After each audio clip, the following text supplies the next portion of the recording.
बागवानों को भी विभिन्न प्रकार की बीमारियों की रोकथाम के लिए कौन कौन सी स्प्रे करनी चाहिए, केवल इसी विषय में इस वीडियो में हम बात करेंगे। ये जो स्प्रे शेड्यूल है ये डॉक्टर वाई.एस. परमार हॉर्टिकल्चर यूनिवर्सिटी नौनी और department of horticulture Himachal Pradesh की ओर से रेकमेंडेड है। इस स्प्रे शेड्यूल को हमने नहीं बनाया है, ये डिपार्टमेंट ऑफ हॉर्टिकल्चर की ओर से रेकमेंडेड है। तो वीडियो में आगे बढ़ने से पहले आपको एक रफ़ आइडिया दे देते हैं कि फ्रूट डेवलपमेंट या बर्ड डेवलपमेंट की डिफरेंट स्टेजेस कौन कौन सी होती है। जैसा कि आप पिक्चर में देख पा रहे हैं, सेब की डेवलपमेंट की मेनली 9 स्टेजेस होती है, जो डिफरेंट स्टेजेस होती है। तो सबसे पहली स्टेज आती है डोरमेंसी की स्टेज, सेकंड स्टेज है सिल्वर टिप, थर्ड है ग्रीन टिप, फोर्थ स्टेज आती है हाफ इंच ग्रीन टिप, उससे अगली स्टेज है टाइट क्लस्टर की स्टेज, और उससे अगली छठी स्टेज जो सबसे इम्पॉर्टेंट है वो है पिंक बर्ड की स्टेज।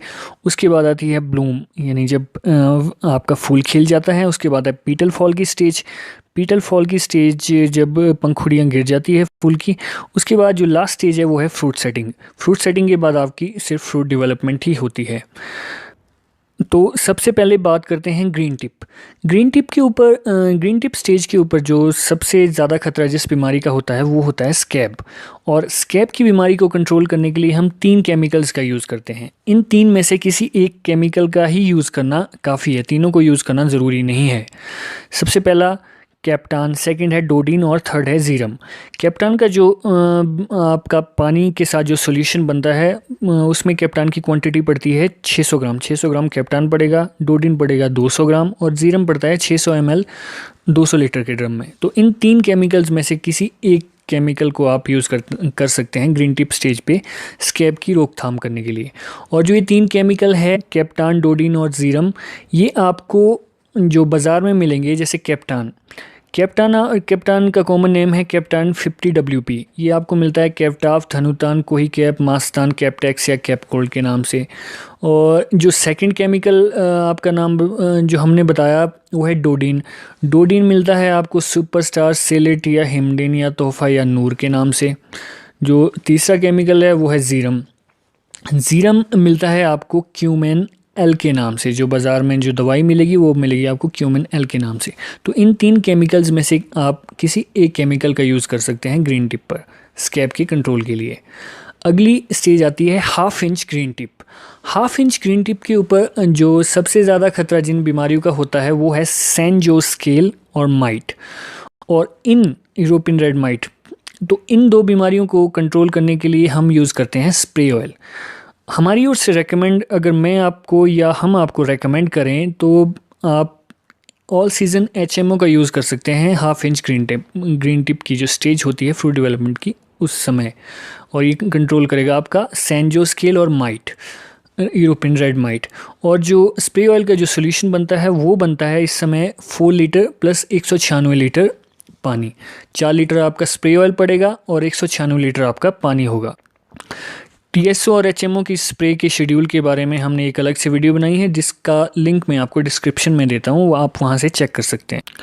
अब जो थर्ड जो सबसे इम्पॉर्टेंट स्टेज है वो है पिंक बर्ड की स्टेज। पिंक बर्ड की स्टेज पे आपको मेनली 4 बीमारियों का ध्यान रखना होता है। एक है स्कैब, सेकंड है थ्रिप्स, तीसरी है कोर रॉट, और जो फोर्थ जो बीमारी लग सकती है वो है पाउडरी मिड्डी।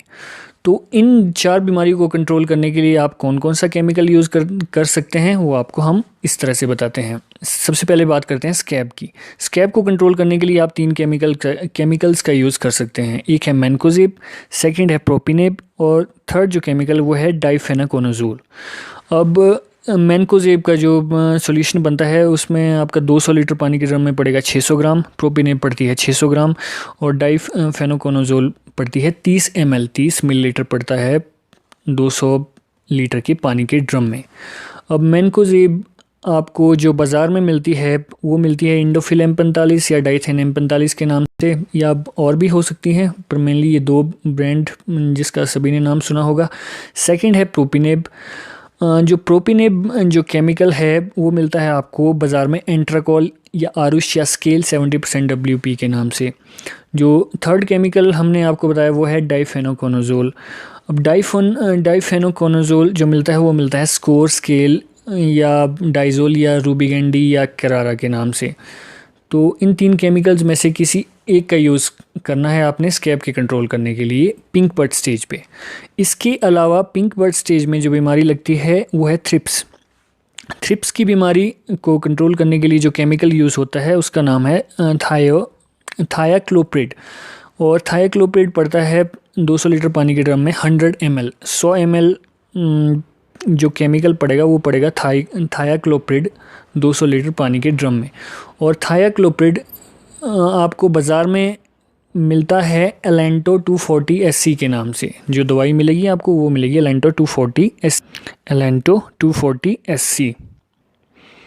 इसके अलावा पाउडरी मिट्टी या फंजी इसी तरह की फंगस को कंट्रोल करने के लिए आप बेविस्टिन का यूज़ कर सकते हैं। और बेविस्टिन में जो केमिकल यूज़ होता है वो होता है कार्बेंडाजिम।